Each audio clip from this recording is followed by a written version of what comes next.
Oke, puji Tuhan. Suara saya bisa terdengar jelas ya. Puji Tuhan, Bisa terdengar. semua. Bisa.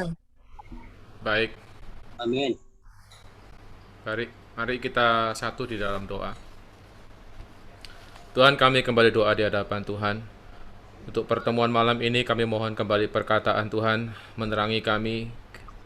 Tuhan, kami mengakui kami begitu terbatas untuk perkara-perkara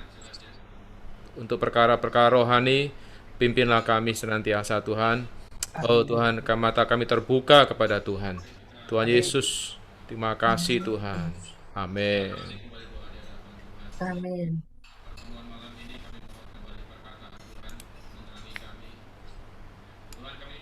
Oke, ini jelas suaranya? Jelas, saudaraku. Oke, maaf tadi kedobel ya. Baik. Baik, malam ini spesial. Ya, malam ini spesial karena ini pertemuan terakhir kita di tahun ini. Ya, kita akan ada break tadi diumumkan. Mungkin juga selama ini topik yang kita bahas tadi dikatakan adalah seri bedah buku. Nah, tapi kita alihkan ke hari Rabu. Jadi ini menjadi terbuka buat Bapak Ibu sekalian mungkin yang selama ini tidak ikut seri kudus yang tidak bercela ya. Jadi tetapi topik yang kita bahas kembali ya, semua adalah firman Tuhan. Ya. Bedanya cuma pendekatannya adalah dari buku yang membantu kita melihat satu topik mengenai rencana kekal Allah yang digambarkan dari kitab Kejadian sampai kitab Wahyu, yaitu oleh perempuan dari Hawa ya, sampai nanti kita lihat Yerusalem baru. Nah, untuk hari ini kita masuk ke topik mengenai kota kudus Yerusalem baru. Nah, mungkin sebagian kita sudah pernah ikut seminar ya mengenai Yerusalem baru. Namun pendekatan saya malam ini, saya merasa waktu tadi persiapan sangat baik ketika kita melihat di sisi yang lain dari pembahasan kita mengenai Yerusalem baru.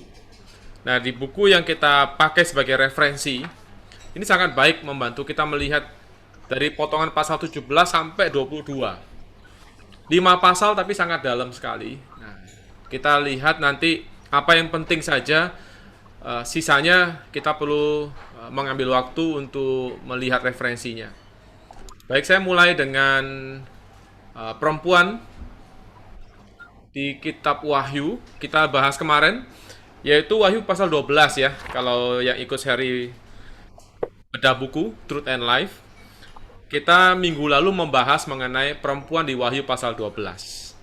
Nah, namun di minggu ini kita masuk ke perempuan di pasal 21. Nah, untuk kebaikan kita mungkin yang baru pertama bergabung, saya mereview kembali, mengulangi kembali, yaitu apa yang kita sudah bahas, yakni perempuan di Kejadian pasal 2, perempuan di Efesus pasal 5, lalu perempuan di Wahyu 12, dan perempuan di Wahyu 21 yang kita bahas malam ini. Nah, ini yang kita sudah lihat bahwa Allah punya keinginan, Allah punya rencana, Allah punya kesukaan hati, yaitu dia rindu ada pasangan yang memuaskan hati dia. Maka di dalam rencana dia menentukan ya, ada pasangannya, yaitu manusia yang diciptakan segambar dan serupa dengan dia, yang digambarkan oleh Hawa, yang berasal dari Adam. Nah, inilah yang disebut gereja, tubuh Kristus, yang memang di dalam waktu di Efesus pasal 5 dikatakan karena kejatuhan, karena dosa, maka kita perlu ditebus. Dan hari ini kita sedang dalam proses dipersiapkan menjadi mempelai perempuan Kristus. Melalui apa? Melalui pembasuhan oleh air di dalam firman. Nah, minggu lalu kita bahas yaitu perempuan di Wahyu 12 yang melambangkan perempuan di akhir zaman ya, yang memang akhirnya akan melahirkan anak laki-laki, para pemenang. Dan pada puncaknya kita akan lihat terjadilah Wahyu pasal 21 yang merupakan nasib kekal kita, yaitu selama-lamanya ya. Kita akan bersama-sama dengan Allah kita dan tujuan Allah rampung sempurna. Ya, jadi ini yang kita perlu lihat. Nah, ada saya kasih diagram ya bahwa kitab Kejadian kitab Kejadian itu sebenarnya adalah kitab benih dari seluruh wahyu ilahi. Lalu dari kitab ini ditabur sampai puncaknya di kitab Wahyu yang merupakan kesimpulan, penggenapan atau perampungan. Kalau seperti benih ditabur, maka dituai di kitab Wahyu. Nah, kita bisa melihat Alkitab luar biasa. Ada awal, ada akhir. Ya, kita akan lihat nanti Tuhan kita adalah Alfa, Dia juga adalah Omega. Apa yang Dia sudah awali, Dia akan akhiri dengan baik sesuai dengan rencana Dia. Inilah Allah kita. Nah, kemudian kita lihat lagi, tidak hanya demikian. Nah, maka ada yang kita lihat ya, dua pantulan sebenarnya. Perjanjian Lama, Perjanjian Baru. Dua pasal pertama Kejadian dan dua pasal terakhir kitab Wahyu. Kita bisa lihat khususnya perkara pasangan. Ya, ada satu pasangan di Kejadian 1 dan 2. Dan di Wahyu pasal 21 sampai 22 ada satu lagi pasangan. Yaitu apa? Mempelai anak domba. Nah, puji Tuhan, inilah sekilas ya, sekilas yang kita perlu lihat. Nah, sebelum masuk ke pasal 21, kita perlu lihat jembatannya. Nah, ini yang saya rasa selama ini jarang orang lihat jembatannya ini. Apa penghubung dari Wahyu 12 ke Wahyu 21? Ya. Wahyu 21 ini sesuatu yang pasti terjadi kok. Kita tahu nggak tahu juga pasti akan tercapai. Nah, tetapi ada satu jembatan, yaitu di Wahyu pasal 17 sampai 19. Nah, ini yang saya rasa kita perlu melihat prinsip-prinsipnya. Yaitu sebelum masuk ke Wahyu 21, Tuhan menunjukkan sesuatu yang negatif. Yaitu ada Babel, yang disebut pelacur besar. Jadi di antara Wahyu 12 yang begitu indah, begitu baik, kita lihat bagaimana ada kemenangan Kristus. Lalu kita lihat di pasal 17, ada penghakiman. Baru di pasal 21, ada satu perampungan. Nah, ini penting sekali kita lihat di potongan ini. Nah, kalau Bapak Ibu sekalian belum punya buku Kudus Tidak Bercela, mungkin boleh nanti diumumkan oleh Saudara Hansen bagaimana memperolehnya. Nah, yang pasti dikatakan ada pelacur besar. Ya, saya tidak akan mendalami aspek-aspek secara praktikal. Ya, saya akan menunjukkan prinsip-prinsipnya saja menurut bantuan dari Alkitab. Ada pelacur besar. Ya, kontras dengan apa? Mempelai perempuan. Kita tahu sama-sama perempuan ya. Tapi bedanya satu adalah istri yang punya cuma satu pasangan. Itulah kota Yerusalem baru. Itulah status gereja. Tetapi di sisi yang lain ada yang disebut pelacur. Dia adalah perempuan, tetapi punya satu status pelacur. Artinya dia tidak punya satu laki-laki. Dia tidak setia. Nah, ini adalah satu hal yang sebenarnya dalam sejarah kita bisa lihat. Tetapi kita mau memperdalam di prinsipnya. Nah, perempuan ini dikatakan di ayat 3. Yohanes diajak oleh Tuhan di dalam roh, dibawa ke padang gurun. Lalu, apa yang dia lihat? Dia melihat seorang perempuan duduk di atas seekor binatang yang merah ungu. Nah, ini adalah cerita pelacur.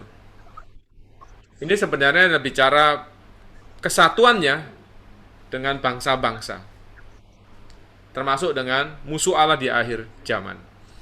Dan dia sendiri akan dihancurkan. Nah, ini saya tidak bahas mendalam.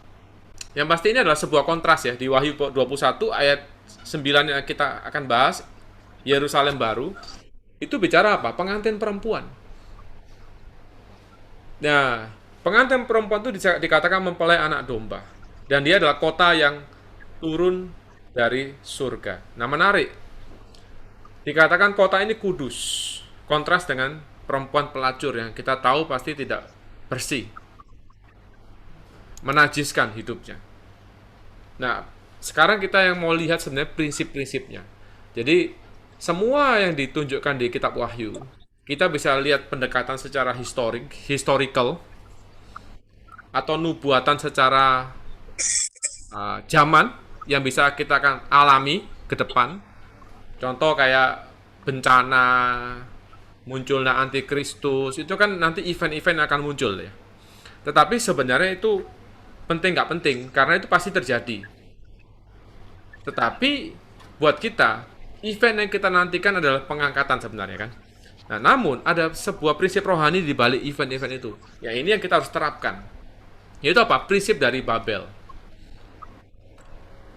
Dan dikatakan bahwa perempuan ini, yang disebut pelacur itu, dia punya satu prinsip, yaitu apa? Munafik dan kemewahan. Prinsip kemunafikan dan prinsip kemewahan. Perempuan ini berkata, ada satu apa ya, judgment. Ya. Perempuan ini akan dihakimi. Kenapa? Siksaan, perkabungan, ya dikatakan diberikan pada perempuan ini sebanyak apa? Sebanyak kemewahan yang telah dia nikmati. Lalu dia katakan apa? Sebab ia berkata di dalam hatinya, aku bertahta seperti ratu. Aku bukan janda dan aku tidak akan berkabung. Nah, ini artinya apa? Kalau kita lihat di dalam prinsip kita sebagai orang Kristen bisa jadi kita jatuh dalam prinsip ini. Sebagai orang Kristen, kita perlu menyadari di dunia kita ini harus hidup seperti seorang janda. Kenapa? Tuhan kita sedang tidak bersama dengan kita. Tetapi si perempuan ini merasa aku bukan janda, aku adalah seorang ratu. Nah, ini adalah karakter yang bobrok ya. Sebagai orang Kristen kita perlu menyadari bahwa Tuhan kita adalah mempelai kita yang harusnya kita nantikan. Sementara waktu dia belum datang, maka kita harus punya satu sikap seperti seorang janda yang menantikan. Ya seharusnya seperti seorang gadis ya. Sebagai seorang janda itu menunjukkan bahwa kita tidak punya sandaran apa-apa. Tidak punya sandaran siapa-siapa. Kenapa? Tuhan kita belum kembali. Nah, inilah harusnya prinsip hidup orang Kristen. Nah, dia ini munafik. Kenapa? Dikatakan dia dihiasi dengan emas dan permata dan mutiara. Jadi, kalau kita nanti bandingkan dengan kota Yerusalem baru, kota Yerusalem baru itu tersusun dari emas, permata, lalu mutiara. Nah, sedangkan perempuan ini, dia cuma dihiasi dengan emas, permata, mutiara. Ini adalah prinsip kemunafikan.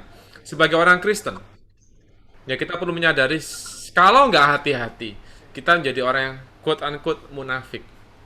Yaitu apa? Di depan orang. Seperti ahli Taurat. Tuhan menegur ahli Taurat di waktu itu.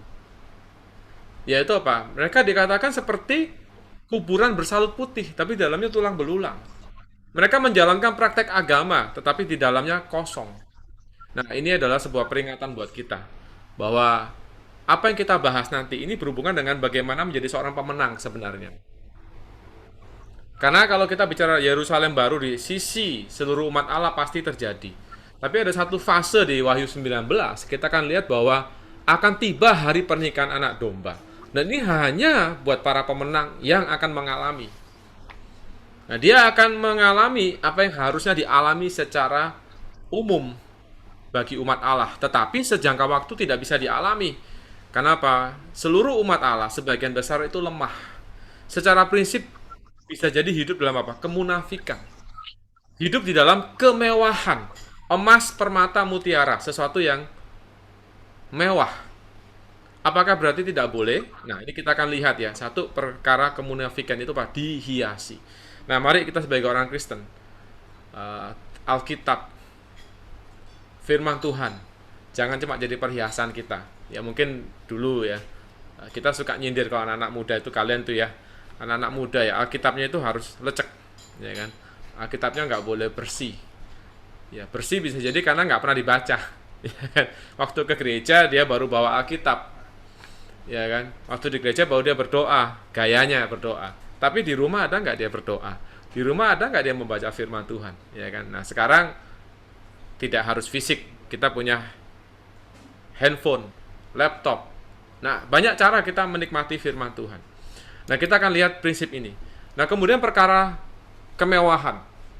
Paulus menggariskan ya di Alkitab bahwa kita sebagai orang di dalam dunia, kita ini perlu sadar bahwa memang kita perlu barang-barang dalam dunia. Tetapi kita harus menggunakan mereka seperlunya saja. Nah, apapun yang melebihi apa yang kita perlukan, maka itu masuk kategori apa? Kemewahan. Dan itu adalah dunia. Nah, itulah yang kita harus berhati-hati. Nah, 1 Korintus pasal 7 ayat 31 ya. Rasul Paulus mengatakan pendeknya, orang-orang yang mempergunakan barang-barang duniawi harusnya apa? Seolah-olah sama sekali tidak mempergunakannya. Jadi kita menggunakan barang duniawi itu, kita masih perlu pakaian, kita masih perlu harta. Saya masih perlu sekarang karena teknologi saya harus perlu gadget juga. Selain Alkitab secara fisik, ya kan? Dari segi kepraktisan, saya masih punya mobil, ya kan? Tetapi gini, bagi saya, kalau saya sampai pengennya mobil BMW, ya kan, mobil Alphard, ya kan, sedangkan saya kan memilih sebuah pilihan hidup untuk melayani Tuhan, lepaskan pekerjaan contoh ya. Maka bagi saya itu sesuatu yang berlebihan. Kenapa? Itu harga semahal itu. Saya juga tidak perlu, ya kan? Jadi apapun yang kita punya itu tergantung apakah kita memerlukan, ya kan? Contoh kalau biasa saya kasih contoh anak-anak muda kan, anak-anak muda perlu laptop, oke. Perlu handphone, kita perlu handphone juga kan. Tetapi kita lihat dulu, kalau dia atau kita adalah seorang yang bekerja di dunia komputer contoh ya, dan memang harus desain grafis, ya kan, maka mau nggak mau kan, harus komputernya harus yang puluhan juta, yang speknya harus tinggi sekali. Kenapa? Memang tuh perlu sekali tenaga yang besar untuk membuat desain video dan sebagainya kan. Tapi kalau bagi saya, yang perlunya mungkin cuma spreadsheet, Word dan sebagainya ya kan. Nah kalau saya memaksakan beli yang harga 20-30 juta, maka itu termasuk kategori berlebihan. Kenapa? Untuk keperluan saya mungkin 5-6 juta juga cukup. Ya, sudah paham maksudnya ya. Jadi tergantung. Nah, moga kita lihat prinsip ini ya. Perkara kemunafikan, perkara kemewahan hidup. Ya, jadi kita yang bekerja mungkin, ya kan, jalan-jalan boleh nggak? Ini kan mau liburan kan? Nah, boleh, tapi kita perlu lihat apa yang namanya berlebihan.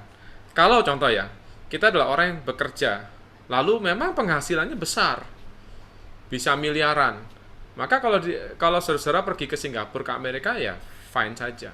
Tetapi kalau saya penghasilan pas-pasan, tapi saya bela-bela nabung setengah mati ya, sampai persembahan pun saya kurangi contoh ya, demi supaya saya bisa jalan-jalan ke Amerika, ini berlebihan namanya. Akhirnya ngutang. Nah ini berlebihan. Saudara paham ya? Nah moga Tuhan selamatkan kita dari prinsip Babel. Nah kedua prinsip Babel apa? Mencampuran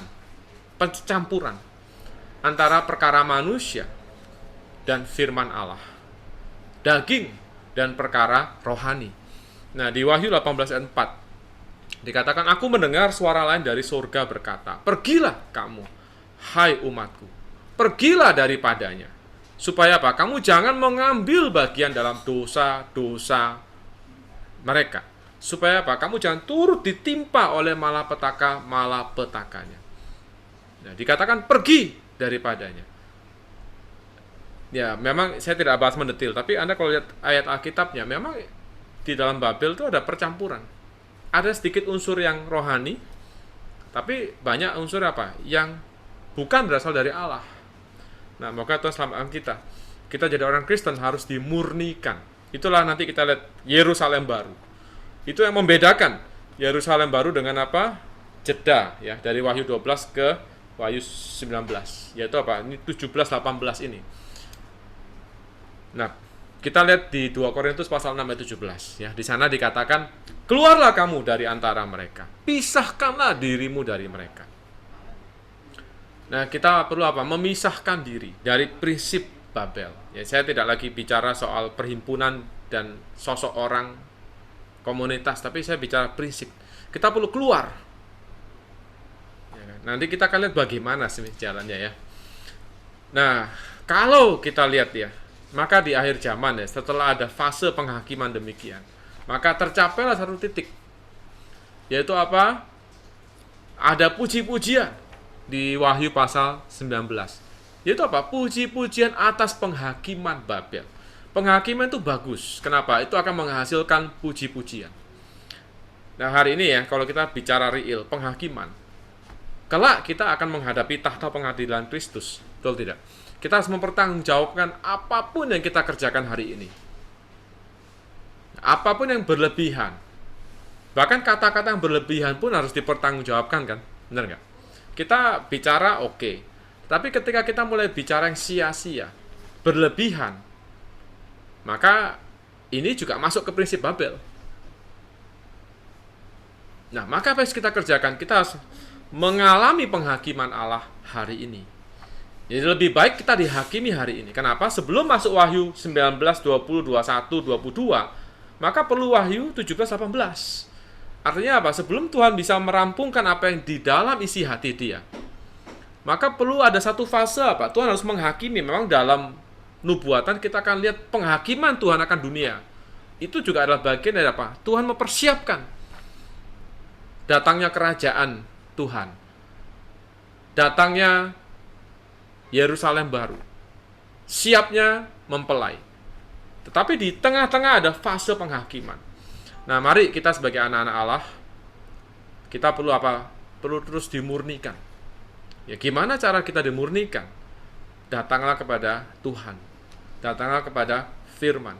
Nah, nanti kita akan lihat beberapa prinsip pemurnian. Yaitu apa? Kita lihat Yerusalem baru. Apa yang sedang kita akan tuju?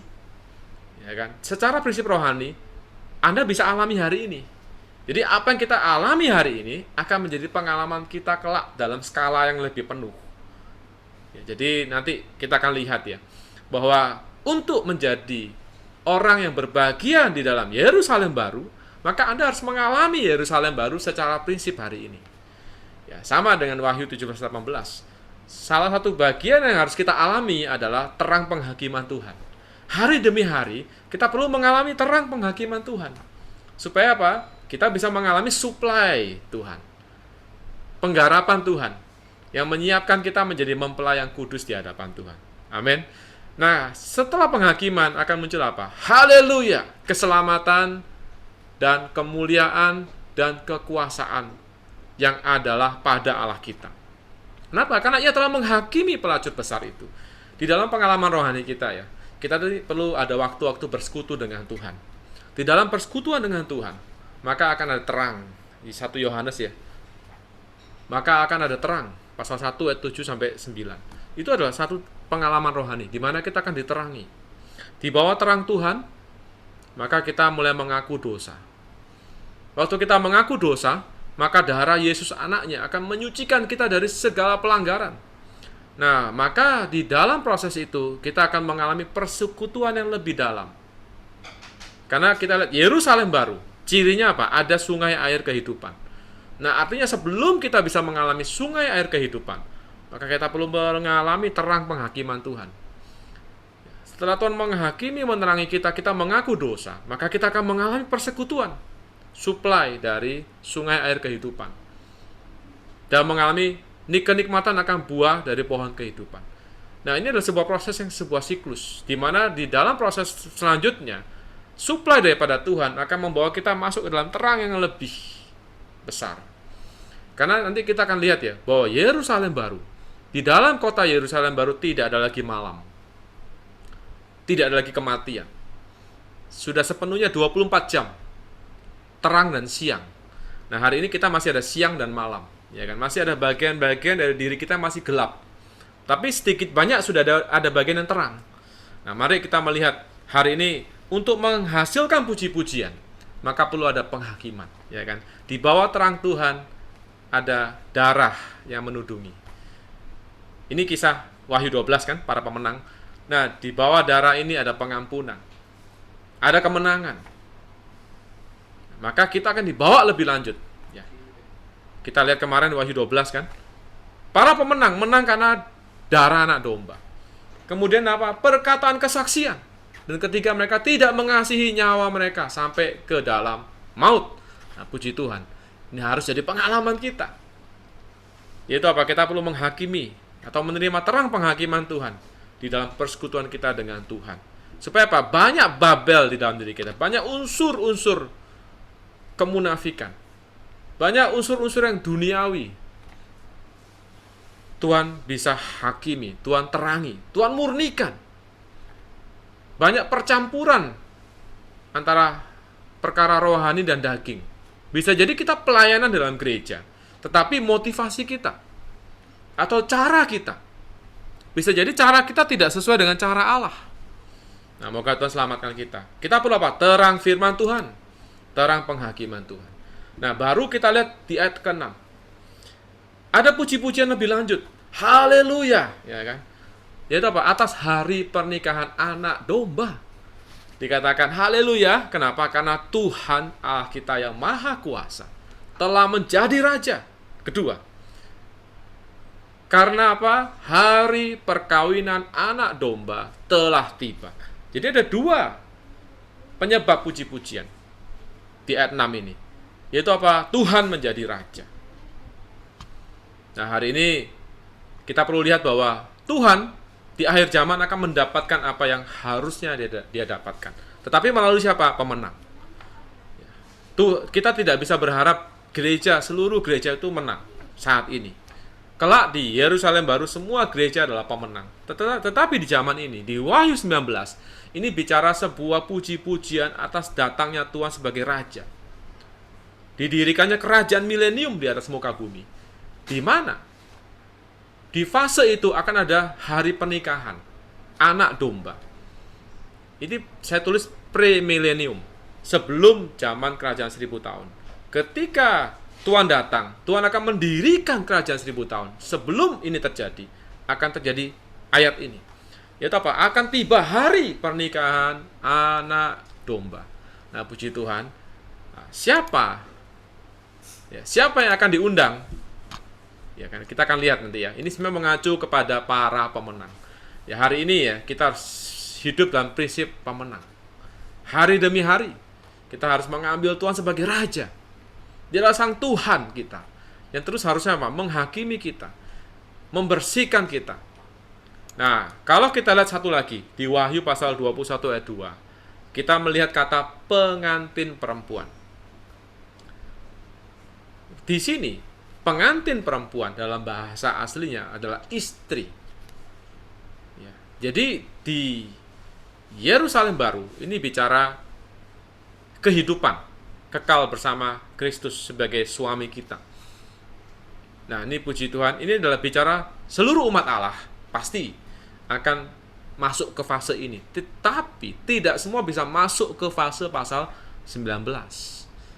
Untuk masuk ke fase pasal 19, Anda harus masuk ke dalam pengalaman pasal 17 dan 18. Semoga kita jelas ya, sangat bagus sekali.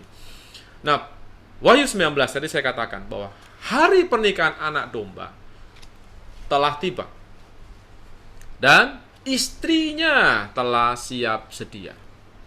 Nah, di sini istrinya telah siap sedia ini mengacu pada pemenang yang mewakili. Itulah mereka yang di Wahyu pasal 12.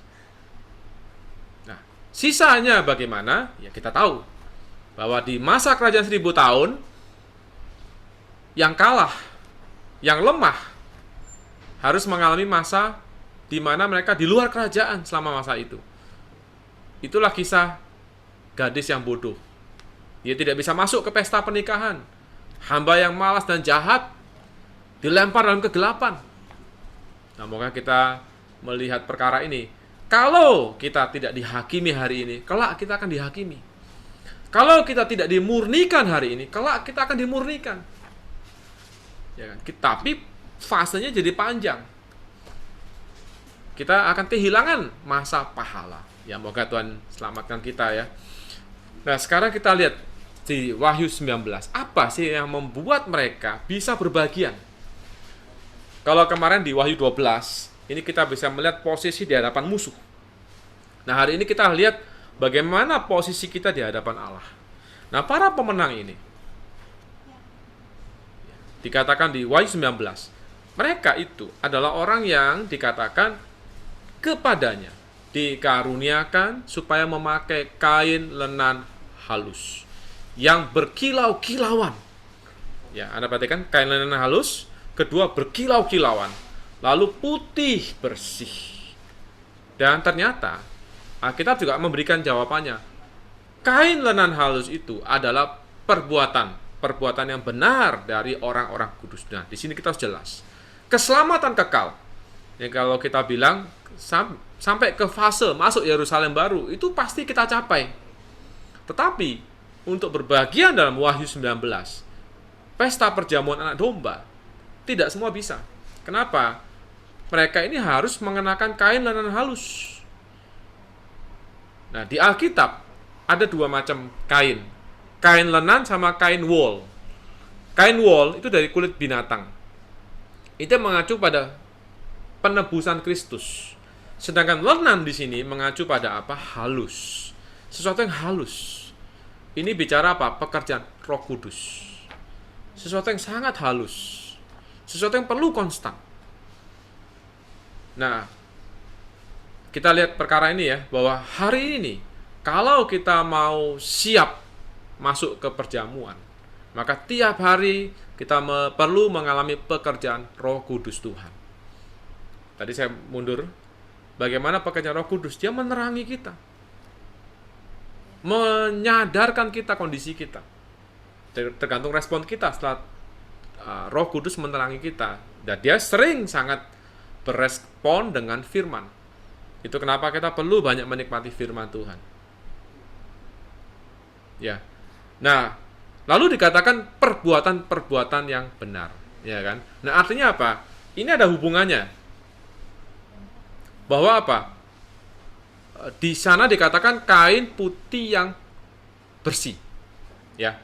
Nah, artinya apa? Sumber kekuatan mereka. Ya, karena mereka dikaruniakan. Ini sesuatu yang dikaruniakan. Artinya apa? Roh Kudus itu terus bekerja di dalam diri kita. Kalau kita terus mau bekerja sama dengan pekerjaan Roh Kudus, maka akan muncul sebuah ekspresi. Itu apa? Perbuatan-perbuatan yang benar. Jadi perbuatan yang benar itu hasil dari dikaruniakannya kain lenan halus. Artinya apa? Kalau kita mengizinkan Roh Kudus bekerja, satu, dia menghakimi kita. Lalu kita bertobat mengaku. Lalu apa? Dia menyuplai kita. Maka otomatis muncul sebuah ekspresi. Yaitu apa? Perbuatan-perbuatan yang benar. Nah, moga Tuhan ingatkan kita bahwa hari ini bukan karena kekuatan kita, tetapi karena pekerjaan Roh Kudus di dalam kita. Ya, moga kita lihat perkara ini. Nah, hari ini apa yang kita perlu kerjakan? Ya, di Wahyu pasal 7 ya, dikatakan bahwa pakaian ada namanya pakaian putih. Dan pakaian itu menjadi putih menurut Wahyu pasal 7 karena telah dicuci dan diputihkan dalam darah anak domba. Nah, artinya mereka ini di sisi yang lain pakaiannya menjadi putih bersih. Bukan karena perbuatan pasti, tapi apa? Karena darah Kristus yang memutihkan, membersihkan. Nah, ini menunjukkan sebuah prinsip bahwa sebaik-baiknya tingkah laku kita tidak pernah akan bisa dipandang benar. Kedua, tidak bisa mencapai standar putih bersih. Ya, hanya darah Kristus. Itu kenapa kita perlu pengalaman akan darah. Kita perlu apa? Pengalaman dicuci. Namun kita perlu pekerjaan Roh Kudus lebih lanjut. Untuk apa? Menggarapkan kadar Allah, kadar Kristus di dalam diri kita. Sehingga apa? Muncullah perbuatan. Ini dikatakan berkilau-kilauan, bersinar. Ya kan? Sesuatu yang memancar keluar. Nah, moga kita bisa melihat ya, ini berkilau-kilauan itu berarti dia aktif. Ya. Nah, kita perlu menyadari bahwa hari-hari ini ya, kita penuh dengan masalah ya. Penuh dengan kesulitan. Di tengah situasi masalah kesulitan, di waktu itulah kita harusnya bercahaya, berkilau-kilauan. Seperti siapa? Rasul Paulus. Rasul Paulus di penjara, dia penuh dengan cahaya terang. Di tengah penjara dia bukan menggerutu. Dan dia di penjara bukan karena kesalahan dia, tapi karena Injil. Di dalam penjara mereka berdoa, memuji Tuhan, menyanyi. Dia bercahaya. Di tengah angkatan yang jahat dan bengkok. Biasa orang di penjara karena penjahat. Terus kalaupun dia bukan karena kejahatan, disalahpahami, maka di penjara mungkin dia menggerutu, komplain. Ya, hari ini kita menghadapi situasi pandemi. Ya kan? Ada nggak dalam situasi pandemi ini kita bercahaya? Ada nggak kita penuh dengan apa? Kemuliaan. Yang lain orang stres. Kita sebagai anak Allah harusnya apa? Kita di atas level stres. Kita tetap penuh dengan sukacita. Kita tidak jatuh dalam perbuatan yang tidak benar. karena kebutuhan hidup, jangan sampai apa? Kita melakukan hal-hal yang jahat demi mencapai sesuatu yang kita butuhkan. Ya kan? Kalaupun kita benar, tidak cukup. Kita perlu sampai level bercahaya. Harus menjadi kesaksian.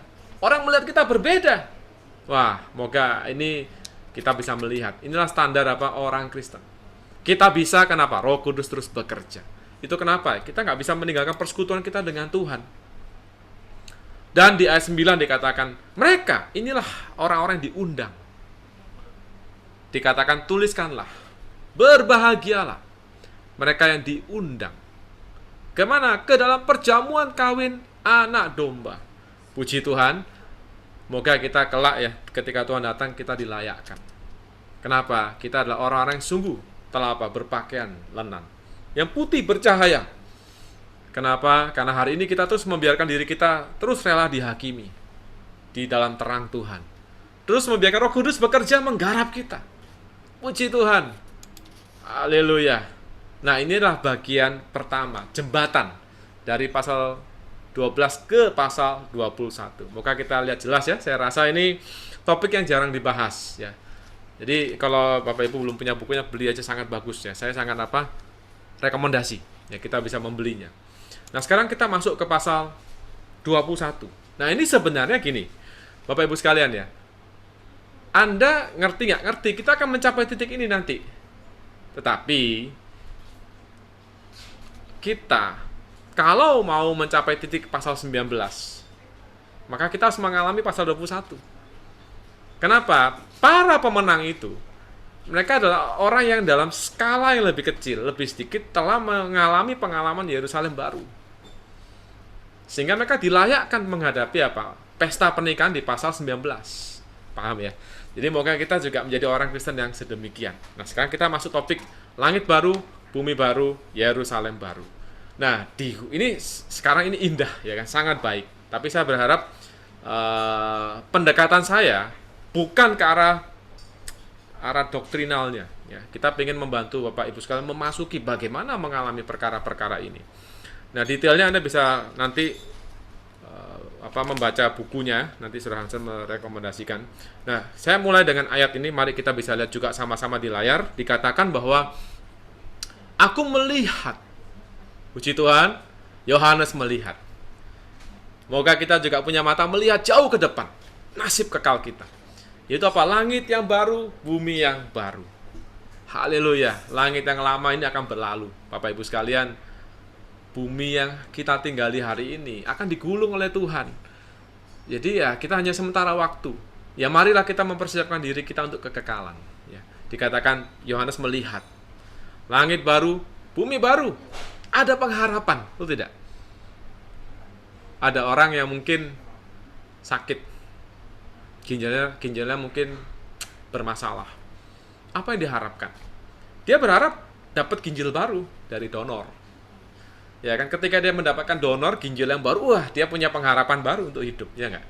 Nah, hari ini kita lihat bahwa manusia selalu berusaha mencari pengharapan. Dan Alkitab memberikan pengharapan kekal. Haleluya, langit baru, bumi baru. Dikatakan sebab langit yang pertama, bumi yang pertama telah berlalu. Dan laut pun tidak ada lagi. Anda perlu lihat ya, di kitab Wahyu, prinsipnya adalah kitab ini ditulis dalam tenses past tense. Jadi di pandangan Allah, semua yang ditulis ini sudah terjadi. Kalau kita lihat penulis kitab ini, Yohanes, ini seperti orang dibawa ke time travel, dibawa ke alam kekal. Tuhan membawa dia ke masa depan. Jadi ini bukan cuma nubuat. Bagi kita ini nubuat.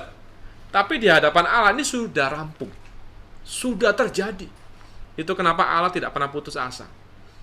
Allah terus bekerja. Kenapa? Di pandangan kekal Dia, ini semua sudah rampung. Nah, moga kita memasuki ya alam pikir Allah, ya kan? Memasuki kekekalan. Amin. Demi apa? Iman kita. Ya, moga terhadap firman Tuhan kita merespon. Tuhan, walaupun aku tidak mengerti, walaupun aku tidak memahami, Tuhan bawa aku demi iman melihat perkara ini. Amin. Dan dia melihat apa? Kota yang kudus. Nah, ini apa? Kotanya kudus. Kudus. Yerusalem yang baru. turun dari surga dari Allah, yang berhias bagaikan pengantin perempuan yang berdandan untuk suaminya. Kita akan lihat ya, memang ada beberapa pandangan orang Kristen bahwa kota Yerusalem baru itu disamakan dengan surga, yang tidak tepat ya. Kita ada seri yang lain, Anda boleh lihat sendiri mengenai rumah Bapa. Lalu ini apa? Ini ternyata mengacu pada seluruh umat Allah yang telah mencapai titik kematangan. Seperti Efesus pasal 5 dikatakan apa? Kita menjadi kudus dan tidak bercelah. Kita telah menjadi gereja yang mulia. Ini adalah janji kehendak Tuhan di Efesus pasal 5 dan tercapai di Wahyu pasal 21. Ya, di ayat 3 dikatakan, puji Tuhan, nasib kita. Ya, di dalam kota Yerusalem baru itu ada apa sih? Nah, saya ini mau masuk ke dalam pengalaman ini ya, bahwa kita mengalami berkatnya sejati. Ya, menjadi orang Kristen itu diberkati, ya enggak? Anda diberkati. Kita seringkali merasa diberkati itu kalau apa yang kita minta kita dapatkan. Oh, saya dulu orang dosa, saya sekarang diampuni, puji Tuhan, diberkati, amin, ya kan? Lalu kita mulai minta lagi, Tuhan, aku perlu ini, perlu itu, berkat-berkat materi. Tuhan jawab, kita merasa aku diberkati. Nah, bagaimana kalau kita doa tapi nggak dijawab? Apakah Anda merasa diberkati? Nah, seringkali ngomong enggak. Nah, kenapa? Kita masih melihat berkat-berkat itu dari sudut pandang apa yang Allah bisa berikan buat kita. Kita belum bisa melihat bahwa berkat sejati itu adalah hadirat Allah. Di mana ada Allah, di sanalah surga. Ya, di Wahyu 21 ayat 3 kita bisa melihat umat Allah diberkati dengan apa? Hadirat Allah. Ya, di ayat 3 dikatakan, aku mendengar suara yang nyaring dari tahta itu berkata, lihatlah, kemah Allah ada di tengah-tengah manusia. Ia akan diam bersama-sama dengan mereka, dan mereka akan menjadi umatnya, dan ia akan menjadi Allah mereka. Anda bayangkan ya, waktu Yesus datang ke dunia pertama kali, Yohanes pasal 1, ketika dia berinkarnasi menjadi seorang manusia, dikatakan dia penuh dengan kasih karunia, penuh dengan kebenaran. Dia adalah miniatur. Dia adalah Allah yang berinkarnasi. Dia tinggal bersama-sama dengan manusia, betul tidak? Kita lihat bagaimana berkat yang Tuhan berikan. Ketika umat Allah ya, sekelompok murid bersama dengan Yesus, apa yang terjadi? Mereka yang lapar, Tuhan kasih makan. Mereka yang sakit, Tuhan sembuhkan. Betul tidak?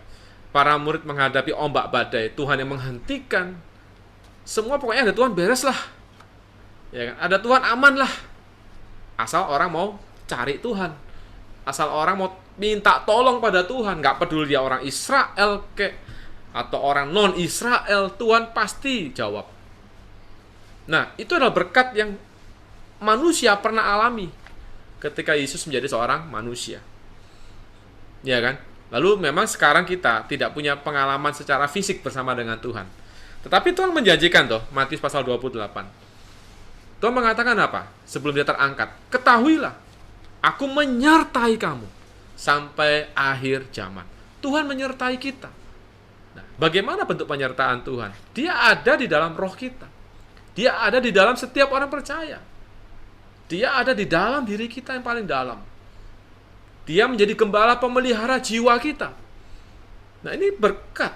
Nah, seringkali orang nggak menyadari. Kenapa? Tuhan nggak terlihat. Ya kan?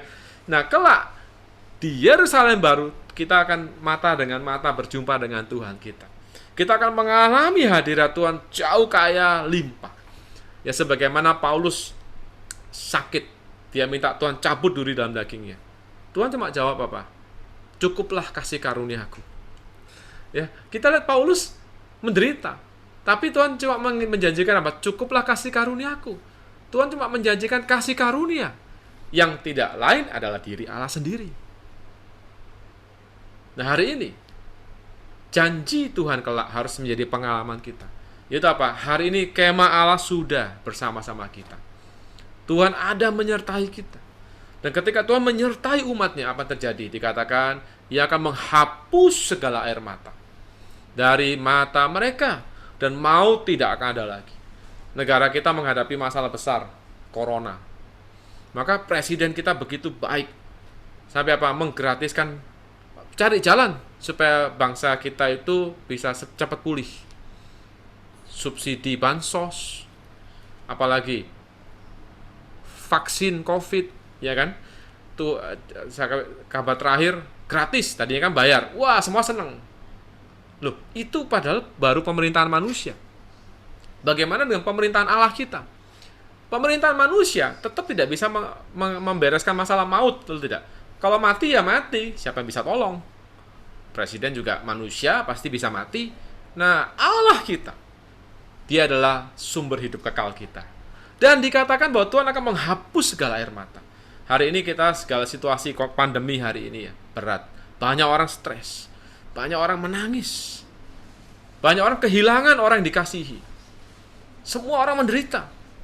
Tetapi kelak ketika Tuhan datang, Tuhan akan menghapus segala air mata. Dan kenapa demikian? Karena maut tidak akan ada lagi. Tidak akan ada lagi perkabungan, ratap tangis, duka cita. Saya baru-baru ini membantu pelayanan satu keluarga yang baru meninggal. Sakitnya udah belasan tahun, kasihan. Saya lihatnya aja nggak tega. Ya kan, akhirnya Tuhan panggil. Menderita nggak? Menderita. Kenapa? Memang ada maut. Maut belum dibuang. Maut adalah musuh yang terakhir yang Tuhan akan hancurkan. Kapan? Kelak ketika tiba masa kekal. Tidak ada lagi maut. Nah, puji Tuhan, hari ini dalam pengalaman kita, asal kita bersama dengan Tuhan, tidak ada lagi maut. Asal kita bersama dengan Tuhan, tidak ada lagi air mata. Waktu Anda sedih, waktu Anda banyak masalah, waktu Anda stres, apa yang harus kita kerjakan? Anda harus masuk ke dalam pengalaman Yerusalem baru. Anda harus masuk dalam kemah. Anda harus datang ke hadirat Tuhan. Anda bisa berseru, Tuhan Yesus. Oh, Tuhan Yesus. Tuhan, tolong aku, Tuhan. Tuhan Yesus. Oh, Tuhan. Anda banyak berseru nama Tuhan. Alkitab katakan apa? Tuhan dekat tatkala kita menyeru nama Dia. Tuhan mendengar seruan kita. Kitab Ratapan pasal 3 jelas mengatakan, ya Tuhan, aku berseru pada namamu dari dasar lubang yang paling dalam. Dan engkau mendengar suaraku. Engkau mendengar teriak tolongku. Nah, hari ini Tuhan kita siap membantu kita. Asal kita mau berbalik pada Tuhan. Puji Tuhan, inilah pengalaman Yerusalem baru. Itulah para pemenang. Mereka menikmati hadirat Tuhan hari demi hari. Inilah penggarapan Roh Kudus. Disulamkan menjadi pakaian kita. Menjadi perbuatan yang benar. Puji Tuhan. Amin. Dan kita lanjut ya, karena waktu saya mesti lanjut lagi. Ayat 5 dan ayat 6. Berkat apa berikutnya? Yaitu apa? Ia yang duduk di atas tahta itu berkata, lihatlah, aku menjadikan segala sesuatu baru. Dan firman-Nya tuliskanlah, karena segala perkataan ini adalah tepat. Perkataan ini adalah apa? Tepat. Artinya apa? Kenapa sampai Tuhan ngomong begini? Ini ada kemungkinan kita nggak percaya. Maka sampai dikatakan tulis. Karena apa? Segala perkataan ini tepat. Jadi kita harus menyadari, Tuhan tuh janji, Dia akan tepati. Dan janji Tuhan berdasarkan apa? Ayat 6. Dikatakan firman-Nya lagi, kepadaku semuanya telah terjadi. Semuanya apa? Telah terjadi. Nah, Tuhan mengatakan apa? Aku adalah, mari kita lihat ya. Aku adalah Alfa dan Omega. Yang awal dan yang akhir. Puji Tuhan. Tuhan adalah Alfa dan Omega. Dia sang awal, Dia sang akhir. Puji Tuhan. Artinya apa? Tidak ada yang bisa lolos. Ini abjad Alfa Omega itu abjad Yunani. Awal dan akhir. Kita di antaranya. Dia di sang awal, Dia sang akhir. Dia memulai, Dia mengakhiri. Nggak ada yang lolos dari tangan Tuhan. Dan semua telah terjadi. Percayakah Anda? Nah, moga kita percaya demi iman. Dan Tuhan katakan ya, untuk mengalami ini, maka kita perlu mengambil Dia Ya, dikatakan orang yang haus akan ku beri minum. Nah, ini bicara apa? Kebutuhan. Tuhan tidak mengatakan orang dosa, tapi siapa yang haus? Kita sebagai manusia, kita menyadari kan, kita nggak bisa hidup tanpa bernafas, pasti. Kita nggak bisa hidup tanpa apa? Minum. Minum itu bicara kepuasan. Seperti perempuan di sumur. Dia menimba air dalam sumur. Itu adalah perempuan yang kehausan. Dia punya suami banyak. Dia tidak puas dalam hasrat seksual dia. Dia tidak puas. Itu kenapa dia punya banyak suami. Nah, Tuhan kasih tahu perempuan itu masalahnya. Tuhan katakan, kalau kamu tahu siapa yang bicara sama kamu, kamu pasti minta air hidup. Hari ini Tuhan adalah sumber air hayat. Dia meleraikan dahaga. Artinya apa? Dia mencukupkan kebutuhan kita, kebutuhan jiwani kita. Kalau Anda butuh penghiburan, Tuhanlah penghiburan kita.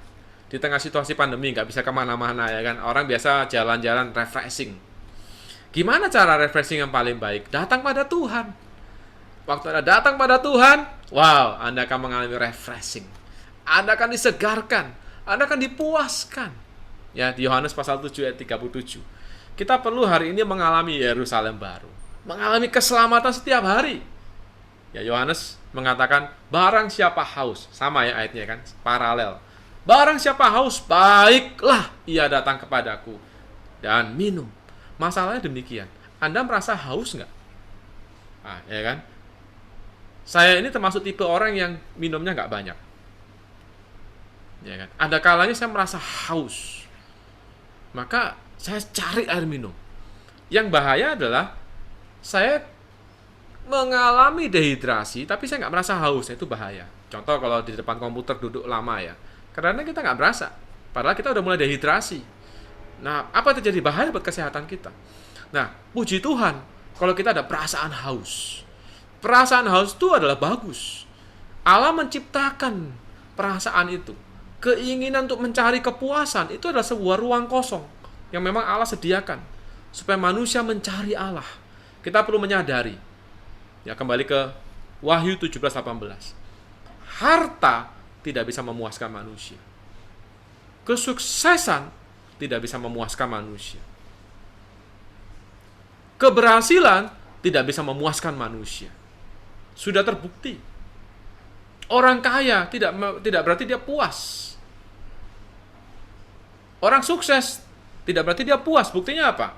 Ketika dia punya harta, dia ingin harta lebih banyak lagi. Kenapa? Ketika dia capai punya harta sekian, awalnya dia puas. Tidak lama kemudian dia merasa kurang. Dia haus lagi. Seluruh harta di dunia, seluruh apa yang kita dapatkan di dalam dunia, itu seperti air laut.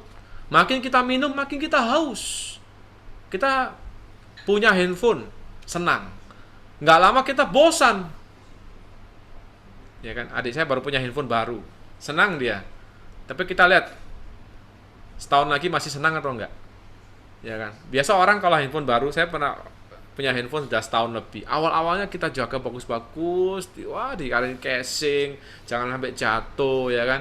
Jangan sampai kotor. Sekarang udah setahun ini adalah taruh di mana kita coba biarin. Udah biasa, ya kan? Udah ada bosan lah. Nah, ini manusia. Ya kan? Tidak ada yang bisa memuaskan manusia. Tetapi hanya Tuhan yang bisa memuaskan kita. Nah, hari ini sebenarnya keperluan kita sejati adalah Tuhan. Kita perlu tiap hari minum Dia, datang pada Dia, menikmati roh yang Tuhan janjikan. Cara bagaimana? Nikmati Tuhan. Alkitab di tangan kita ini ya, firman Tuhan tangan kita ribuan tahun menjadi salah satu bestseller, buku yang terbanyak dicetak. Saya baca Alkitab setiap tahun sekali selesai. Udah puluhan kali baca Alkitab, nggak pernah bosan. Kenapa? Alkitab adalah minuman, makanan surgawi kita. Ya, mungkin kita bosan seperti orang Israel, hati-hati. Orang Israel ketika keluar dari tanah Mesir, Tuhan beri mereka mana. Mana melambangkan apa? Firman Tuhan yang turun dari surga. Mereka komplain, Tuhan, bosan Tuhan. Bosan, masa ini terus? Kita pengen daging Mesir. Kita pengen bawang Mesir. Ya kan? Kita pengen lebih baik mati di depan kuali, ya kan? Karena kita sebagai orang Kristen. Demikian teriakan kita, Tuhan bosen Tuhan, aduh. Nah, moga kita nggak demikian ya. Saya rasa Bapak Ibu semua yang hadir ya, tidak demikian. Anda sampai datang dalam Bible study walaupun online, pasti ada rasa haus. Nah, puji Tuhan, rasa haus itu bagus. Itu membuat kita mencari air. Nah, carilah Tuhan. Dengan cara apa? Menyeru namanya. Di Mazmur dikatakan kita menimba air dengan kegirangan. Serulah namanya. Lalu apa? Siarkanlah pada bangsa perbuatannya. Perempuan di sumur di di Yohanes 4. Setelah dia menerima Tuhan, tahu siapa Yesus, dia dipuaskan, dia pulang ke kampungnya bersaksi, membawa banyak orang kepada Kristus. Puji Tuhan. Inilah hasil sampingannya. Nah, moga kita menjadi orang terus dipuaskan. Kalau Anda terus dipuaskan, wajahmu penuh dengan sukacita, ya enggak? Kita wajah orang puas dengan wajah orang nggak puas itu beda, ya kan? Kalau kita puas, itu menjadi Injil. Kok kamu bisa cukup sih? Iya. Kok kamu bisa sukacita? Iya. Kenapa? Kita menikmati Kristus. Ya kan, kita membawa hadirat Allah buat orang. Inilah keselamatan tidak hanya buat kita, tapi bagi banyak orang sekeliling kita. Nah, kita lanjut ya, karena waktu. Kita lihat Wahyu pasal 21 ayat 7. Dikatakan barang siapa menang. Loh, kok menarik ya? Ini kan sudah kisah ending ya. Kenapa kok masih ada kata barang siapa menang? Ia akan memperoleh semuanya ini. Apakah berarti ada yang kalah? Nah, Tuhan katakan, aku akan menjadi Allahnya dan ia akan menjadi anakku. Nah, kita harus lihat ayat ini dengan 1 Yohanes pasal 5. Dikatakan, sebab semua yang lahir dari Allah mengalahkan dunia. Dan inilah kemenangan yang mengalahkan dunia. Iman kita. Yang membuat kita menang bukan usaha kita, tapi iman. Nah, iman ini sesuatu yang dari Allah.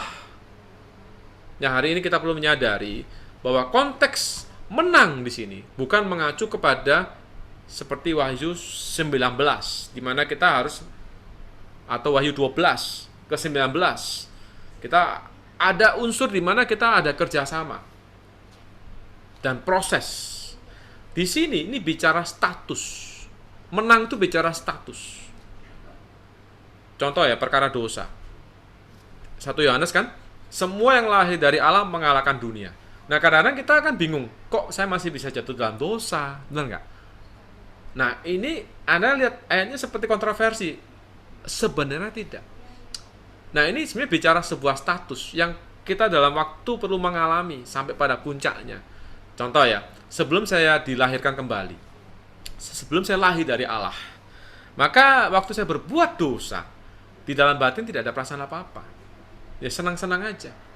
Nah, namun ketika saya mulai dilahirkan kembali, waktu saya mau berbuat dosa, jatuh dalam dosa, di batin itu perasaan beda. Tidak lagi bisa menikmati dosa itu. Kita tidak akan menjadi orang tinggal dalam kebiasaan berdosa. Kita bukan lagi pendosa, ya jelas ya. Kita bisa berbuat dosa, jatuh dalam dosa, tapi tidak bisa menjadi pendosa. Nah, pendosa adalah orang yang memang menikmati hidup dalam dosa itu. Seperti babi ya, ketemu kotoran, kubangan lumpur ya mereka enjoy. Karena memang nature-nya itu. Tapi setelah kita dilahirkan kembali, kita seperti domba. Domba sukanya rumput, bersih. Waktu satu ketika bisa nggak jatuh? Bisa jatuh dalam lumpur. Tapi dia akan langsung ingin keluar. Nah, inilah kemenangan. Nah, puji Tuhan, ini bicara status kita.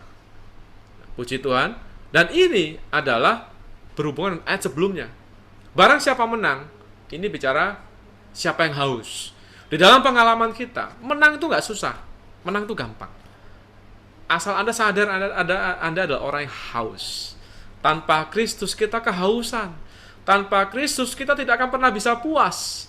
Lalu kita mulai mencari Tuhan, menikmati Tuhan. Waktu kita dipuaskan oleh Tuhan, sudah nggak mikir dosa lagi, benar nggak? Kenapa kok orang masih terikat dengan game? Kebiasaan buruk. Kenapa? Karena dia kosong.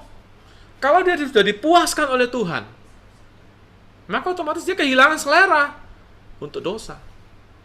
Maka kita jelas ya. Kalau kita dikenyangkan, kita dipuaskan, maka otomatis nggak pengen lagi. Ya kan? Kalau tadi siang saya makan, udah kenyang. Lihat makanan ya saya udah nggak selera, udah makan kenyang, ya kan. Kalau saya belum makan, lihat makan, wah pasti ada selera, ya kan. Karena lapar, ya kan, seperti anak yang hilang. Anak yang hilang itu saking laparnya dia, maka ampas babi pun dia mau makan karena dia lapar, ya kan. Tetapi kita tahu dia ini anak bapak, maka dia ingat, oh di rumah bapakku banyak kelimpahan, maka dia pulang. Waktu dia pulang dia menikmati lembu tambun. Nah, Allah siap menyuplai kita, Allah siap mengenyangkan kita. Waktu kita menikmati Allah di dalam Kristus, maka kita akan menjadi orang yang menang. Inilah perkataan Tuhan, siapa yang makan aku akan hidup oleh aku. Matius 4:4 juga. Manusia hidup bukan dari roti saja, tapi dari setiap perkataan yang keluar dari mulut Allah. Puji Tuhan, ya. Nah, ada satu ayat yang menjadi teguran. Tapi ini kita tidak ada bagian lagi. Namun, kita perlu ingat, banyak orang-orang di sekeliling kita yang akan mengalami nasib demikian. Kenapa? Mereka tidak mengalami ayat 6, ayat 7. Maka mereka akan pasti mengalami ayat ke-8. Dikatakan, tetapi orang-orang penakut, orang-orang yang tidak percaya, orang-orang yang keji, orang-orang pembunuh, dan selanjutnya. Ini bicara pendosa. Orang yang hidup dalam kebiasaan ini. Orang yang tidak mau berbalik pada Tuhan. Mereka akan mengalami apa? Mendapat bagian di dalam lautan yang menyala-nyala oleh api dan belerang, itulah neraka. Mereka akan berbagian dalam kematian kedua. Ini bagian negatif. Nah, ini adalah kondisi orang yang tidak mencari Tuhan, tidak meminum air kehidupan itu. Nah, puji Tuhan, kita tidak ada bagian di sana. Kita telah memasuki bagian apa? Meminum air. Kita adalah orang yang menang.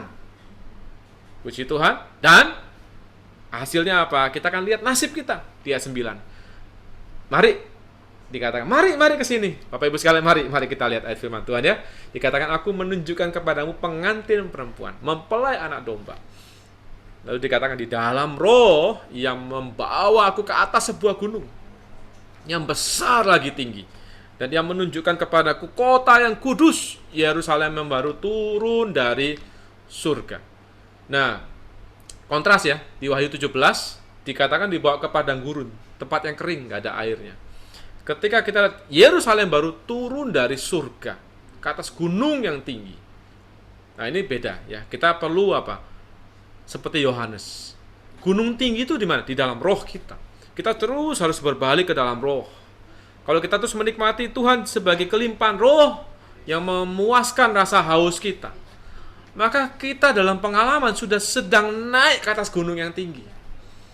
Kita akan melihat Yerusalem baru. Nah, apa yang kita lihat itulah pengalaman kita. Ya, kita akan melihat sebuah kota yang turun dari surga. Ya, puji Tuhan, kota ini kota yang kudus. Nah, puji Tuhan, jelas ya. Kota ini kota kudus, beda dengan Babel, pelacur, kudus. Kita tahu hanya Allah yang kudus. Artinya kota ini bersumber dari Allah. Karena hanya Allah yang kudus. Kota ini tidak lain adalah perbesaran dari diri Allah. Inilah Hawa, perbesaran dari Adam. Dia sepenuhnya menyatakan kelimpahan Allah. Itulah Yerusalem baru. Itulah mempelai perempuan Kristus. Nah, kita lihat sekarang apa yang detail-detail dari kota ini. Satu, kota itu penuh dengan cahaya kemuliaan Allah. Dikatakan, kota itu penuh dengan kemuliaan Allah. Dan cahayanya sama seperti permata yang paling indah, bagaikan permata yaspis, jernih seperti kristal. Nah, ini menarik. Dikatakan bagaikan permata yaspis. Nah, di Wahyu pasal 4 ayat 3 dikatakan Yohanes melihat dia yang duduk di tahta. Itu nampak bagaikan permata yaspis. Nah, ada kesamaan. Kota ini kan terbuat dari permata. Satu. Terus dia kubus. Kota ini dari permata. Lalu dia yang duduk di tahta, di tengah-tengah kota itu ada yang duduk di tahta sebenarnya. Itu bagaikan permata yaspis. Artinya ada kesamaan antara yang duduk di tahta dengan kota ini. Nah, ini bicara apa? Kita telah diubah menjadi sama seperti Tuhan kita Kristus. Itulah tujuan keselamatan. Itulah yang kita bicara di Efesus pasal 5. Tuhan membasuh kita dengan air di dalam firman. Supaya apa? Kita kudus dan tidak bercela. Kudus dan tidak bercela. Kudus artinya apa? Kita sepenuhnya disisihkan bagi Allah. Sepenuhnya tersusun dengan diri Allah sendiri. Tidak ada campuran apapun. Tidak ada unsur-unsur asing. Tidak ada bercelanya. Hanya diri Allah saja unsurnya. Nah, moga kita mengalami pemurnian demi pemurnian. Lalu apa? Sampai dia jadi bening. Permata kan ciri khasnya bening ya. Permata harus bening. Dia tembus. Nah, kota ini karena permata, maka dia tembus. Nah, puji Tuhan. Di waktu nanti, ya, kita akan melihat Allah kita mata demi mata. 4 mata. Hari ini Allah tersembunyi. Hari ini kita juga sebenarnya agak meraba-raba Allah itu bagaimana, benar nggak? Kelak kita akan melihat Allah kita dengan jelas ya. Paulus katakan apa? Kelak nanti semuanya akan menjadi jelas. Dan Tuhan sang terang, sang kudus akan terpancar keluar dari kota itu. Kenapa? Kota itu juga tembus pandang. Kota itu apa? Meneruskan cahaya kemuliaan Tuhan. Penuh dengan kemuliaan Tuhan. Puji Tuhan. Nah, kita sebagai orang Kristen ya, semoga kita juga menjadi orang Kristen yang tembus pandang. Bening.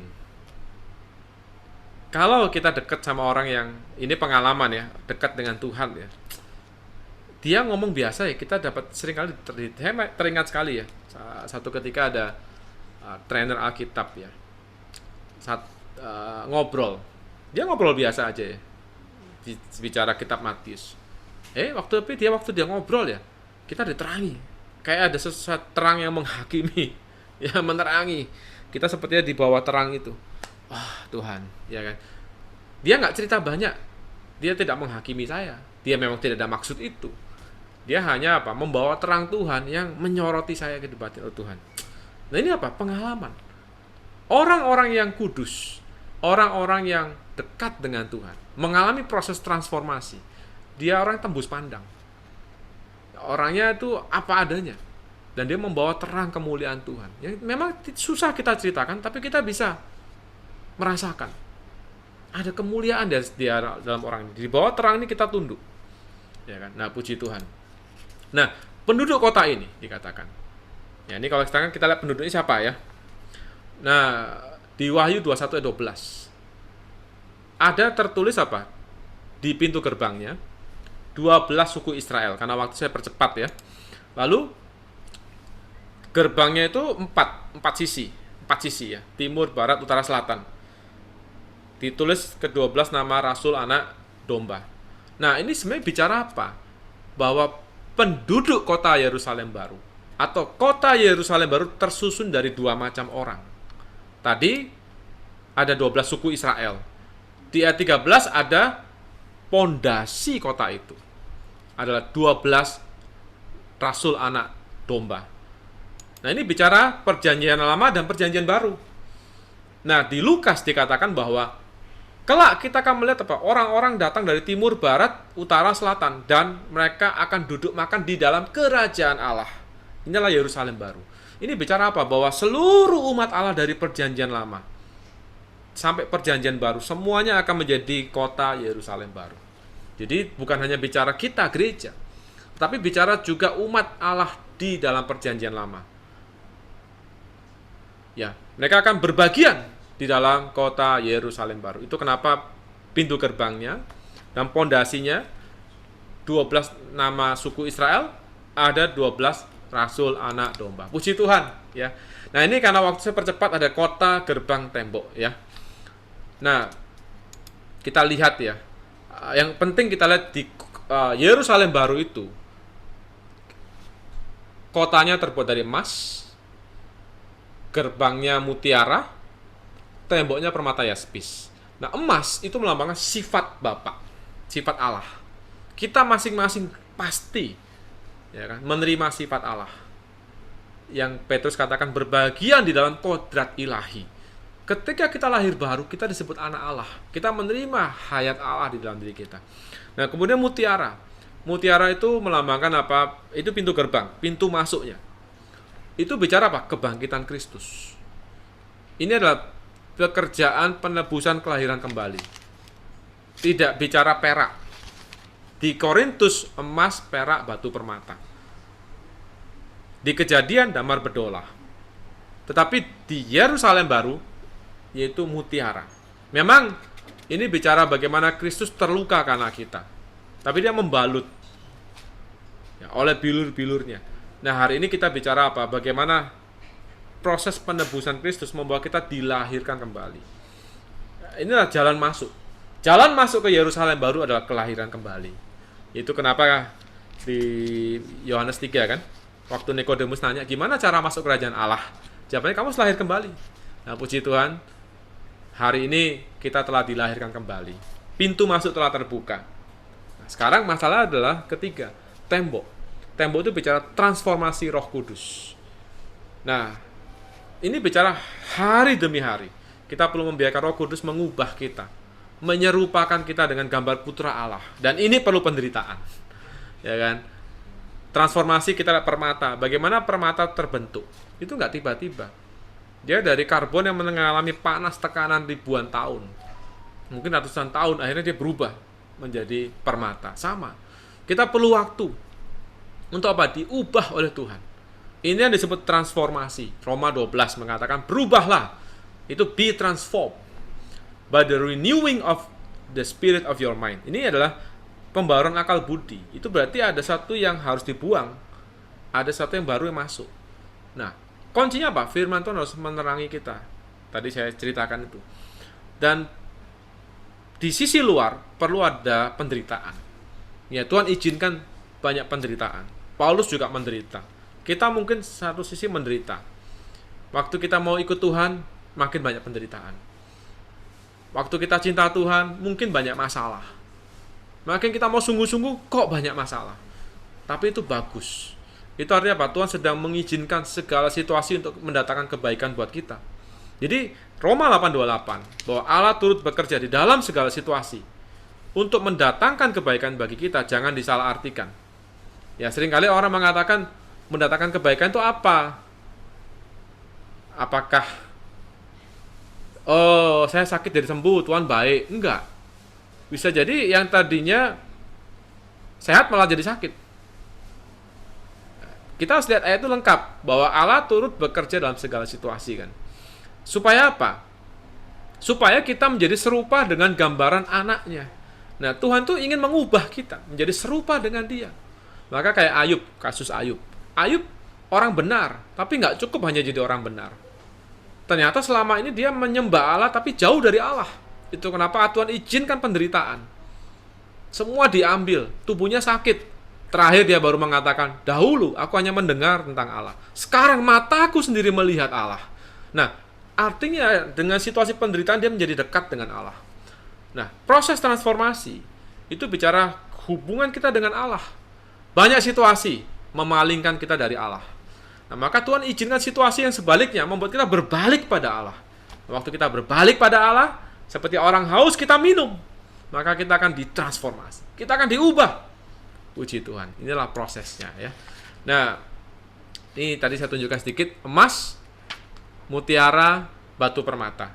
Ya, puji Tuhan. Inilah bahan-bahan pembangun Yerusalem baru. Nah, ini kita lihat ukurannya ya. Ini sedikit tambahan aja. Ukuran kota itu kubus. 12.000, 12.000, 12.000. Nah, ini sebenarnya menunjukkan bahwa Yerusalem baru itu tidak lain adalah ruang Maha Kudus.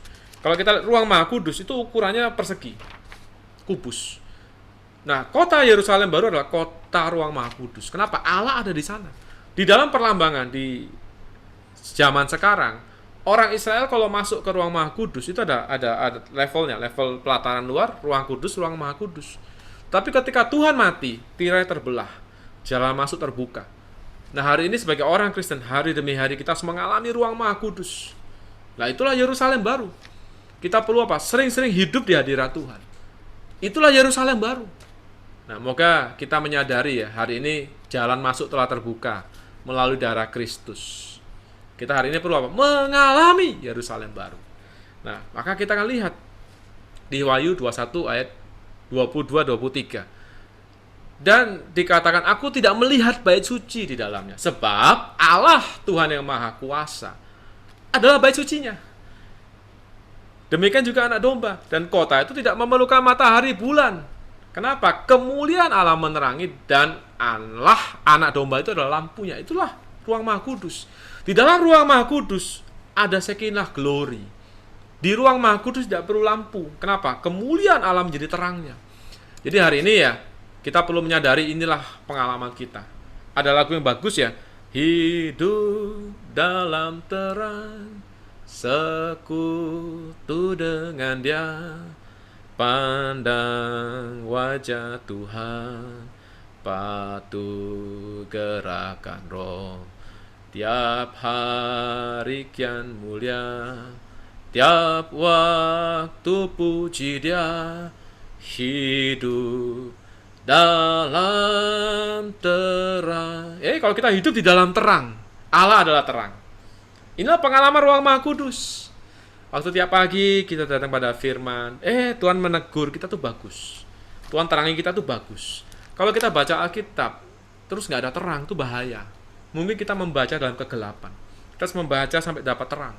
Tuhan menegur kita, kita akan hidup dalam terang. Di dalam terang itu kita nampak diri kita nampak diri Allah. Maka kita akan mengalami transformasi. Itulah Wahyu pasal 22 ayat 1 dan 2. Kita akan mengalami titik puncak dari terang itu adalah kita dibawa menikmati sungai air kehidupan, pohon kehidupan dengan buahnya. Ini adalah visi yang terakhir yang dilihat. Bahwa apa? Menunjukkan kepadaku sungai air kehidupan. Di tengah-tengah kota itu ada pohon kehidupan, bukan pohon-pohon kehidupan, cuma pohon, satu pohon. Itu sebenarnya terjemahan Indonesia kurang tepat. Harusnya apa? Pohon kehidupan yang berbuah tiap-tiap bulan. Nah, artinya apa? Kita tiap bulan bisa mengalami Tuhan yang selalu baru. Tuhan tidak pernah membosankan, ya kan? Menikmati Tuhan seharusnya tidak membosankan. Tuhan itu selalu baru. Dia selalu cocok dalam segala situasi, memenuhi segala kebutuhan kita. Nggak ada musimnya. Tiap bulan berarti nggak ada musimnya. Tiap bulan adalah bulannya pohon kehidupan berbuah. Artinya apa? Asal kita hidup di dalam terang, di ruang Maha Kudus, kita akan mengalami tahta. Di tahta itu kita mengalami air yang meleraikan dahaga. Kita akan mengalami dikenyangkan. Inilah sebenarnya di Wahyu pasal 22 terakhir ya. Kita akan lihat ada satu panggilan terakhir. Yaitu apa? Dari roh dan pengantin perempuan ya. Saya bacakan ya, ini penutup aja di Wahyu pasal 22 ayat 17 ya. Dikatakan roh dan pengantin perempuan. Puji Tuhan. Ada satu kehidupan pernikahan karena Tuhan adalah roh. Dikatakan mari barang siapa haus, mari mengambil air kehidupan dengan cuma-cuma. Inilah kehidupan pernikahan di mana kita hari demi hari mengalami kepenuhan roh. Kita terus dipuaskan, kita dikenyangkan. Kita selalu penuh dengan sukacita. Haleluya. Moga Tuhan berkati kita. Inilah persekutuan saya mengenai Yerusalem baru, kota yang kudus. Moga menjadi pengalaman kita. Saya tutup di dalam doa. Tuhan, ya kita doa ya. Tuhan, kami mengucap syukur kami bisa mengalami Yerusalem baru hari ini. Tuhan, kembali dapatkan kami, terangi kami, bersihkan kami, murnikan kami dari segala unsur Babel, segala percampuran, hawa nafsu dunia, Tuhan, kemunafikan. Hari demi hari kami perlu terang Tuhan, menyoroti kami, bawa kami Tuhan, menjadi orang yang dibenarkan di hadapan Tuhan.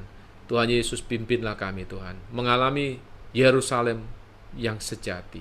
Di dalam roh, dalam persekutuan dengan Tuhan, kami mengalami hadirat Tuhan. Tuhan yang menjadi segala sesuatu, penghiburan, kekuatan, tenaga, suplai kami. Tuhan Yesus, terima kasih Tuhan. Biar ini menjadi pengalaman kami hari demi hari. Tidak ada lagi air mata, tidak ada lagi maut, tidak ada lagi perkabungan. Kami hari demi hari penuh dengan sukacita perhentian. Karena itu Tuhan, bawalah kami mengalami Yerusalem baru hari demi hari. Kadar emas-Mu menyusun kami. Tuhan, kami terus dibawa juga dalam pekerjaan transformasi Tuhan. Di bawah dasar penebusan Kristus. Tuhan, terima kasih Tuhan. Bawa kami mengalami kehidupan yang sedemikian, agar kami Kau layakkan berbagian dalam pesta pernikahan, hari perkawinan anak domba di dalam kerajaan-Mu. Tuhan Yesus, terima kasih, kami kembali doa dalam nama-Mu. Amin. Puji Tuhan. Baik, Tuhan berkati. Saya serahkan kembali ke Saudara Hansen. Baik, puji syukur pada Tuhan untuk firman yang telah dibagikan. Bahkan sampai menit kesekian masih ada yang mau masuk ke dalam ruangan. Jadi, saudari, sungguh puji Tuhan atas kedambaan, rasa haus, rasa lapar terhadap firman Tuhan ya. Baik, saudari, kita mengumumkan karena waktu ya, mohon maaf, tidak bisa melayani pertanyaan ya, saudara Cenghin. Masuk grup aja, bisa share grup Kak. Oh, Karena iya. jam 9 Baik, kan ada jadi pertemuan. ketika nanti saudara-saudari ada pertanyaan, bisa langsung menyampaikannya pada grup ya, grup masing-masing. Dan pertanyaan yang sudah masuk ke chat room, saya sudah sampaikan kepada panitia. Ya, jadi jangan khawatir. Pertanyaan yang masuk di chat room Zoom ini sudah saya sampaikan ke panitia. Baik, saudari, pertemuan kita untuk Bible Study pada bulan ini sampai pada hari ini ya. Tetapi kita akan berjumpa kembali di tanggal 13 Januari. Itu adalah hari Rabu. Kita akan bagikan kembali undangan dan informasinya lebih lanjut. Baik, sekian pengumuman kami. Mungkin ada tambahan dari saudara Cenghin? Ya, cukup. Cukup ya? Ya. Baik. Ah,